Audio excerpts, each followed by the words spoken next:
नमस्कार, मैं आपकी नेबरहुड इंग्लिश टीचर और चलिए शुरू करते हैं नया साल नए शब्द के साथ।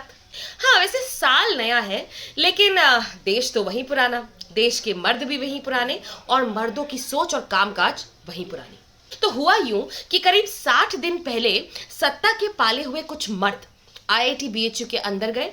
वहां की एक महिला को उन्होंने गन पॉइंट पर उठाया, उसका बलात्कार किया और बलात्कार के पूरे एक्शन का वीडियो भी बनाया। अब 60 दिन तक गोदी मीडिया इस पूरे मामले पर बिल्कुल चुप रही। क्यों? क्योंकि मामला उत्तर प्रदेश का था और सबको पता तो है ही कि छोटे फैंटा को ज्यादा हिलाया नहीं जाता।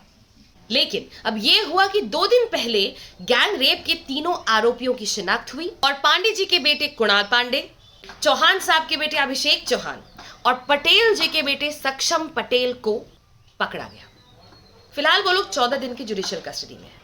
थोड़ी सी ही छानबीन के बाद पता चला कि ये तीनों लड़के कुणाल पांडे, सक्षम पटेल और अभिषेक चौहान भाजपा के आईटी सेल के कार्यकर्ता हैं और भाजपा की रैलियों में कुर्सी लगाने वाले या हटाने वाले छोटे मोटे कार्यकर्ता नहीं, important members of the BJP IT cell, जिनकी फोटोएं स्मृति ईरानी से लेकर नरेंद्र मोदी तक के साथ है।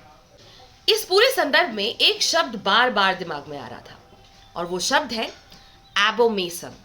एबोमेसम एबोमेसम रूमिनेंस यानी जुगाली करने वाले जानवरों के पेट का एक हिस्सा होता है।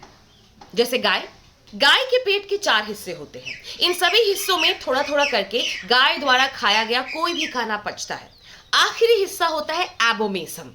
एबोमेसम में खाना फाइनली पचकर मल बनकर यानी गोबर बनकर उसके इंटेस्टाइन से बाहर निकलता है। एक सेंटेंस से समझाती हूं। If we think of the Bharatiya Janata Party as a giant cow, the IT cell is the abomasum of BJP that digests everything that is good and churns out nothing else but shit. यानी अगर हम भाजपा को एक गाय के रूप में imagine करें तो उस गाय का एबोमेसम यानी उसके पेट का आखिरी चेंबर आईटी सेल होगा जो केवल गोबर प्रोड्यूस करने में सक्षम है। याद रहेगा ना?